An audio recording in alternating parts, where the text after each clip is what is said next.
से आज हमने पहली सलातीन उसका 7वां बाब उसकी 8वीं से 14वीं आयत जो है वो उसको पढ़ा है उस हवाले को।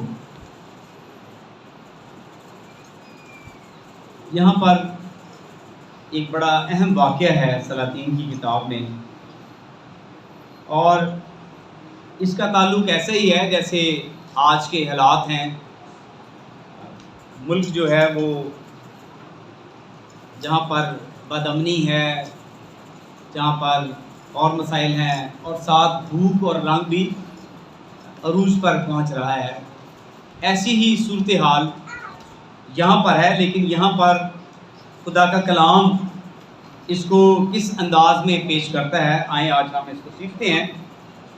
और यहाँ पर सबसे पहले जिस शख्स को बुलाया गया और लिखा है, जब आप सलातीन की किताब पढ़ें उसके 17वें बाब की पहली आयत, और लिखा है एलिया तिशबी जो जलाद के परदेसियों में से था। एलिया तिशबी जो जलाद के परदेसियों में से था। और यहाँ पर जो एलिया है उसका लक़ब है तिशबी।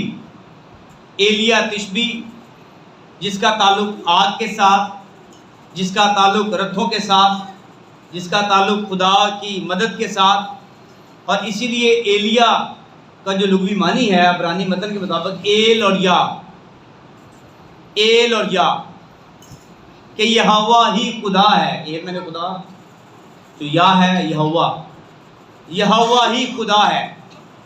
और यहाँ से उसके बारे में लिखा है एलिया तिशबी जो जलाद के परदेसियों में से था।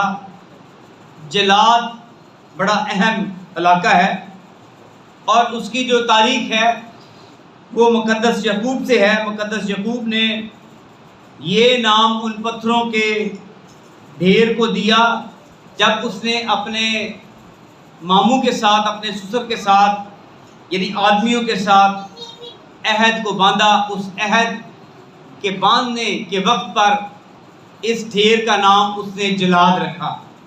और याद रखें जो इसका मफहूम है, इंग्लिश में उसको कहा जाता है हिल ऑफ टेस्टिमनी, यानी शहादत का ढेर। ये जलाद का मतलब है। और आजकल ये दरिया यर्दन के पार है और इसकी जो तशरीह की जाती है वो बड़ी अहम है। और कहा जाता है कि ये होप एंड होम को पेश करता है। ये किसको पेश करता है जी? होप एंड होम को पेश करता है। और ऐसे में खुदा का हुक्म क्या है अपने खादम के लिए?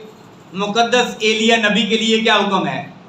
हुक्म ये है कि तू क्या, कहाँ पर जा, तू, यहाँ पर लिखा है कि उठ और सैदा के सारपत को जा। तू उठ और क्या कर? सैदा के सारपत को जा। और लिखा है बेवा को और सारपत के सैदा को जा और वहीं रह। देख मैंने एक बेवा को वहाँ हुक्म दिया है। मैंने क्या किया? एक बेवा को हुक्म दिया है। देख मैंने एक बेवा को वहाँ हुक्म दिया है कि तेरी परवरिश करे। क्या करे? तेरी परवरिश करे। और आपने इस हवाले को सुना है, ये कैसे मुमकिन है कि जिसके पास कुछ ना हो और वो परवरिश करे? ऐसे में खुदा के इस हुक्म के मुताबिक मुक़द्दस एलिया वहाँ पर जाते हैं और लिखा है कि शहर के फाटक पर, जैसे ही वो शहर के फाटक पर पहुँचे। फाटक क्या होता है? फाटक क्या चीज़ है?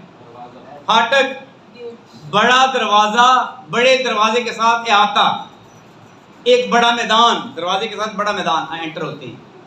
और उस मैदान में मंडी भी लगती, गुफ्तगू भी वहाँ पर होती, लोग बैठते, उठते, चलते फिरते। लेकिन एंट्रेंस के फ़ौरन बाद वहाँ पर बड़ा मैदान होता। और यहाँ पर याद रखें इसको अबरानी में शाहीर कहा जाता है। शहर के फाटक पर वो दाखिल हुआ और फिर हम देखते हैं कि वहाँ पर उसको बेवा नज़र आई। और वो क्या कर रही थी? वो लकड़ियाँ चुन रही थी। और फिर हम उस बेवा का ईमान देखते हैं। बेवा का ईमान, अगर हम उसके बैकग्राउंड में जाएं तो बेवा का ताल्लुक किस जगह से है? सारपत, सैदा के सारपत। और सैदा जो है वो पहला फिनकी शहर है। और याद रखें कि ये मजबूत कनानी गढ़ को पेश करता है।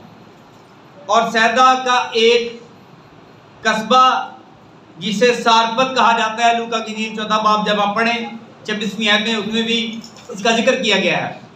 और ऐसे में यहाँ पर इस बेवा का क्या ईमान होगा? क्या ईमान होगा? क्या उसने इस्राएल के खुदा के बारे में सुना होगा? उसने कैसा ईमान होगा? और याद रखें कि ईमान, जो हमारे अंदर ईमान है, ईमान के साथ मजाज और तबीयत का बड़ा गहरा ताल्लुक होता है। मजाज क्या होता है? तबीयतों का मजमुआ मजाज है। तबीयतें हैं हमारे इंसान के अंदर, एक तबीयत नहीं है, बहुत सारी उसके अंदर तबीयत। और तबीयत क्या है? तबीयत आदतों का मजमुआ है, उसका इजहार जो है मजाज है। तबीयत आदतों का मजमुआ, आते हैं बहुत सारी, और ऐसी आते हैं जो कायम रहती हैं, जो इंसान की शख्सियत का हिस्सा बन जाती हैं। इसलिए शनाख्त के मजमुए को हम क्या कहते हैं? शख्सियत कहते हैं। मजाज और तबीयत का बड़ा गहरा ताल्लुक किसके साथ है? ईमान के साथ है। कैसा मिजाज बेवा का? और हम देखते हैं कि फिर खुदा के खादम की पहचान की, नबी की पहचान की। ये भी बड़ा अहम हिस्सा है। हम कैसे पहचान कर सकते हैं? हम क्या करें कि हमें पता चल जाए कि ये जो हुक्म दे रहा है, ये जो हुक्म दे रहा है खुदा का खादम, इसका हुक्म खुदा की तरफ से है या अपनी तरफ से है? क्या मेथड है? खुदा का कलाम क्या बयान करता है? एक ही मेथड है कि जब तक हम रूहुल कुद्स से मामूर ना हो, रूहुल कुद्स हमारे अंदर ना हो, हम इसकी पहचान नहीं कर सकते। और पहला कुरिन्थियों का खत, उसका 12वां बाब 10वीं आयत में लिखा है, नबूवत और नबूवत के बाद रूहों का इम्तियाज। नबूवत के बाद ये खूबी है रूहों का इम्तियाज, कि हम कैसी रूहों का इम्तियाज करते हैं, हमें कैसे पता चलता है? और याद रखें कि खुदा के खादम ने क्या किया? उस बेवा से सबसे पहले पानी मांगा, मुझे पानी दे। यीशु मसीह ने भी ऐसे ही किया। यूहन्ना की इंजील 4 बाब जब आप पढ़ते हैं, सामरी औरत से क्या कहा? 4 बाब की 7वीं आयत में लिखा है, मुझे पानी पिला। खुदाम यीशु मसीह ने सामरी औरत से पानी मांगा, उसे कहा कि मुझे पानी पिला। और जब आप 41वीं से 42वीं आयत पढ़ते हैं तो लिखा है कि अगर तू मुझसे पानी मांगती तो मैं तुझे जिंदगी का पानी पिलाता। और हमें फिर नजर आता है मत्ती की इंजील 10वां बाब, बहुत खूबसूरत आयात हैं 46वीं से 42वीं आयत। और लिखा है कि जो कोई शागिर्द के नाम से इन चोटों में से किसी को सिर्फ एक प्याला ठंडा पानी ही पिलाएगा, मैं तुमसे सच कहता हूँ कि वो अपना अजर हरगिज़ ना खोएगा। वो हरगिज़ ना खोएगा। ये पानी की बात है, पानी पिलाने की बात है।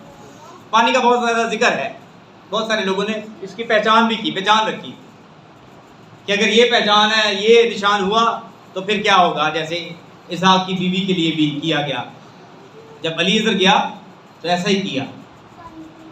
लेकिन याद रखें कि यहाँ पर लिखा है कि जब वो लेने चली तो उसने पुकार कर कहा, ज़रा अपने हाथ में एक टुकड़ा रोटी मेरे वास्ते लेती आना। इसका मतलब ये हुआ कि पहले देखा कि पानी के लिए एग्री हुई है या नहीं हुई। पानी के लिए एग्री होना, वो पानी पिलाने के लिए एग्री है या नहीं है? वो पानी पिलाने के लिए एग्री हुई। और उसके साथ ही क्या कहा कि वापसी पर क्या करना? पानी के साथ एक रोटी का टुकड़ा भी लेती आना। और याद रखें कि पानी और रोटी के बाद का पैगाम पहले पानी और रोटी मांगा और उसके बाद साथ पैगाम दे दिया। पैगाम क्या था? पहली सूरह 3-7वां बाब 14वीं आयत। पैगाम क्या था? क्योंकि खुदावंद इसराइल का खुदा यूं फरमाता है, क्योंकि खुदावंद इसराइल का खुदा यूं फरमाता है कि उस दिन तक जब तक खुदावंद जमीन पर मींह ना बरसाए, ना तो आटे का मटका खाली होगा और ना तेल की कुप्पी में कमी होगी। ये पैगाम है। पहले पानी मांगा, फिर रोटी मांग ली और उसके साथ ही पैगाम भी दिया है। जब उसने कहा कि हमारे घर में क्या है, मुट्ठी भर आटा और कुप्पी में थोड़ा सा तेल, और मैं क्या करूंगी, रोटी बनाऊंगी, मैं और मेरा बेटा खाएंगे और फिर हम मर जाएंगे। ये पैगाम है, ये इंसानी पैगाम है। और खुदाई पैगाम क्या है? ना तो जब तक मींह ना बरसेगा, ना तो मटके में से आटा और ना कुप्पी में से तेल। ये आज की कलीसिया के लिए पैगाम है। इस मुल्क में ये कलीसिया के लिए पैगाम है। अगर कलीसिया रूहुल कुद्स से मामूर है तो ये पैगाम है, ये खादम का पैगाम है। और याद रखें कि खादम के साथ पैगाम और काम में आपका क्या तजर्बा है। ये बात याद रखें अपनी ज़िंदगी में कि खुदा के खादम के पैगाम और काम में उसके साथ जो अमल है, उसके साथ आपका क्या तजर्बा है। आपने क्या तजर्बा किया है? क्या खुदा के खुदामुद्दीन के साथ रहने में बरकत है? ये नहीं है, एक्सपीरियंस है। एक्सपीरियंस है। खुदा का खादम है, खादम के साथ पैगाम और काम का तजर्बा। ये बड़ी अहम बात है। और याद रखें कि इसमें दो बातें हैं, कंफर्म्ड दो बातें हैं। और उसमें से पहली बात कबूलियत है और दूसरी इज्जत है। क्या हम खुदा के नाम पर खुदा के खादम को कबूल करते हैं? क्या हम खुदा के नाम पर खुदा के खादम की इज्जत करते हैं? और याद रखें, जो कबूलियत है उसका ताल्लुक डायरेक्टली ईमान के साथ है। उसका किसके साथ है जी? ईमान के साथ है। उसका ईमान के साथ है ताल्लुक। और याद रखें कि इज्जत भी बहुत ज़रूरी है। कबूलियत का ताल्लुक ईमान के साथ है और इज़्ज़त शुरू होती है। इज़्ज़त सबसे पहले खुदा के खादम की कौन करता है? बाप करता है। यीशु मसीह ने फरमाया यूहन्ना की इंजील 12वां बाब 26वीं आयत में, जो मेरी खिदमत करता है, अगर कोई मेरी खिदमत करे तो बाप उसकी इज़्ज़त करेगा। अगर कोई मेरी खिदमत करे तो बाप उसकी इज़्ज़त करेगा। ये इंसान से बालातर है। और दूसरी बात, तसल्लीकियों का पहला खत 5वां बाब 12वीं-13वीं आयत में लिखा है, और खुदावंद में तुम्हारे पेशवा हैं, जो खुदावंद में तुम्हारे पेशवा हैं और तुमको नसीहत करते हैं, उन्हें मानो। उन्हें क्या करो? उन्हें मानो। और उनके काम के सबब से मोहब्बत के साथ उनकी बड़ी इज्जत करो। उनके काम के सबब से मोहब्बत के साथ उनकी बड़ी इज्जत करो। और याद रखें कि इज्जत करने में भी 3 बातें शामिल हैं।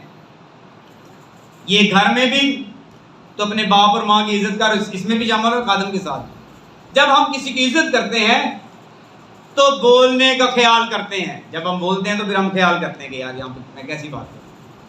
बोलने में इज्जत, रवैये में इज्जत, हमारी रवैये में कैसी इज्जत है। और तीसरी और अहम बात, सीखने में इज्जत। बोलने में इज्जत, रवैये में इज्जत, सीखने में ट्रेनिंग है, तरबियत, इज्जत है। हम उसकी इज्जत करते हैं। और याद रखें कि खादम के साथ पैगाम और काम में हमारा क्या तजर्बा है, कैसा तजर्बा हमारा रहा। और यहाँ पर मैंने आपको बताया कि कबूलियत और इज़्ज़त बड़ी अहम है। और इज़्ज़त में मैंने आपको बताया कि 3 बातें शामिल हैं। कौन सी? बोलना, रवैया और सीखना। ये बड़ा अहम है। खादम क्या है? खादम क्या है? अबरानी में लफ्ज़ बड़ा अच्छा है, उसको हम कहते हैं मशारीत। और ये इस्तेमाल हुआ है हैकल के खुदामुद्दीन के लिए, ये इस्तेमाल हुआ है फरिश्तगान के लिए, ये इस्तेमाल हुआ है रोज़मर्रा में आम और ख़ास नौकरों के लिए, दस्तरखान की खिदमत के लिए, मशारीत। लेकिन नए अहद में दियाकनूस बहुत अच्छा वर्ड है जो कलीसिया पेशवा के लिए इस्तेमाल हुआ है। खिदमत करने वाले की मानद, यीशु मसीह ने भी बोला कि मैं तुम्हारे दरमियान खिदमत करने वाले की मानद हूँ। और याद रखें, जो हो प्यारेस 30 वर्ड इस्तेमाल होता है, ये बड़े अहम वर्ड आपके लिए बोलता हूँ। इसका जो मतलब है वो बिल्कुल ही फर्क है खादम के लिए। खादम के लिए जो इसकी ट्रांसलेशन है, मैं जो समझता हूँ वो उसका मतलब ये है कि चप्पू चलाने वाला। क्या करने वाला? कश्ती में जो चप्पू चलाने वाला है, वो खादम के लिए लफ्ज़ इस्तेमाल हुआ है। और याद रखें कि इसलिए चप्पू चलाना, जो जिन लोगों ने कश्ती में सफ़र किया है, चप्पू चलाना बहुत मुश्किल है, आसान नहीं है, बड़ी प्रैक्टिस की ज़रूरत है। उसको मोड़ने की बड़ी प्रैक्टिस की ज़रूरत है, कश्ती उसको सीधा करने की बड़ी प्रैक्टिस है। मैं कभी बैठा हूँ तो मैंने देखा कि ये बड़ा मुश्किल काम है, मुझे खुद डर महसूस होता है कि कैसे पानी में, कैसे मुश्किल। और ये इसमें जो अहम बात है, चप्पू चलाने वाला, इसी में जो आगे लफ्ज़ इस्तेमाल हुआ है, ये कलाम के मुहाफ़िज़ हैं। ये रोया रखते और कलाम के मुहाफ़िज़ हैं। और याद रखें कि पहला तिमोथेयुस 3 बाब 8वीं आयत में खादम की पहचान आपको दी गई है। अगर आपने खादम की पहचान करनी है तो पहला तिमोथेयुस 3 बाब 8वीं आयत पढ़ें। वो संजीदा हो, पहली बात, वो अपने काम में क्या हो? संजीदा हो। दूसरी बात, दो जुबान वाला ना हो, दो जुबानी ना रखता हो। उसकी जुबान में दोगलापन ना हो, वो शराबी ना हो, वो लालची ना हो। ये खुदा का कलाम बयान करता है। तालीम देने वाला, लोगों से रफाकत रखने वाला, गरीबों और बीमारों की मदद करने वाला। और याद रखें कि इसलिए औरतों के लिए भी बहुत अच्छे अल्फाज इस्तेमाल हुए हैं। खादमे, जो खादमे थी उन्होंने भी ऐसा ही काम किया। रोमियो 16 बाब जब आप पढ़ते हैं, जो खादमा है, फीबे के लिए भी ये लफ्ज़ इस्तेमाल हुआ, जो खादमा। वैसे में अहम और आखिरी बात फिर मैं दोहराता हूँ, 7 बातें आपके साथ शेयर की आज मैंने। पहली बात कि इसका बैकग्राउंड क्या है, एलिया तिशबी कौन था, और जलाद के परदेशियों का क्या मतलब है, खुदा का हुक्म क्या था, बेवा वहाँ हुक्म दिया कि तेरी पर वो क्या करेगी, परवरिश करेगी। खुदा के खादम के हुक्म की पहचान क्या है, पानी और रोटी के बाद का पैगाम क्या है, खादम के साथ पैगाम और काम में हमारा क्या तजर्बा है, और खादम क्या है, खादम की बात कितनी इम्पोर्टेंट है। और 7वीं और आखिरी बात, बाअमल ताबेदारी के नताइज का इंतज़ार बहुत ज़रूरी है। क्या है जी? बाअमल ताबेदारी के नताइज का इंतज़ार बहुत ज़रूरी है। आखिरी बात, 7 बातें बताई जा रही हैं। बाअमल ताबेदारी के नताइज। जब हम बाअमल होते हैं ताबेदारी में, यस करना बड़ा ज़रूरी है, लेकिन जब हम यस नहीं करते, हम अपने आर्ग्यू देते हैं, आर्ग्यूमेंट्स, दलाइल, हम अपनी बात खुदा के सामने पेश कर देते हैं, सुनते नहीं, खुदा के खादम की नहीं सुनते, तो फिर क्या रिजल्ट है? ये बहुत बड़ी बात है कि तू जा और जाकर क्या कर, पानी ले आ और फिर साथ रोटी भी ले आ। ये बड़ा मुश्किल है, बड़ी इंप्लीमेंटेशन मुश्किल है इसकी। कनानी औरत का कैसा ईमान होगा, सूरफिंकी औरत का कैसा ईमान होगा। लूका की इंजील में उसने सुना होगा कि यीशु मसीह क्या करता है, मोज़ात करता है, उसके पीछे पीछे है, और आखिर पे क्या कहती है कि मैं चाहती हूँ कि तू मेरी बेटी को शिफा दे। यीशु का क्या जवाब था, आपको आता होगा। यीशु का क्या जवाब था? क्या जवाब दिया यीशु ने उसको कि मैं, शाबाश, अपनी रोटी, अपनी नहीं, लड़कों की रोटी कुत्तों को डाल देना, रवा नहीं। क्या जवाब आया सूरफिंकी कनानी औरत का? कुत्ते भी तो मालिक जो रोटी छोड़ देता है, मेज से गिर जाती है, उसी में से खाते हैं। यीशु ने क्या कहा, क्या स्टेटमेंट है इस औरत के लिए कि मैंने ऐसा ईमान इस्राएल में भी नहीं देखा। सूर फिन की औरत, कनानी औरत।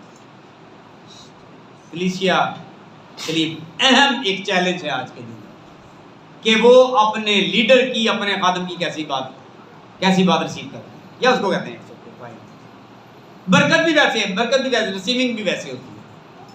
खादम तो मजबूर है, वो क्या करें, इट्स ओके, क्या करूँ, वो तो डबल उसमें फंसा हुआ है, कलीसिया में भी और खुदा में भी, अब क्या करें। अगर एक तरफ आता है तो दूसरी तरफ नाराज, वो ना खुदा को, क्योंकि कलीसिया है, क्योंकि खुदा के कलाम में कहीं पे भी नहीं लिखा ये कलीसिया मुजरम है। भेड़े, कलीसिया क्या है जी, वो जो मर्जी गलती करे, भेड़े। सारी गलती किसकी है, आदम दी है, चरवाही फंसता है ना।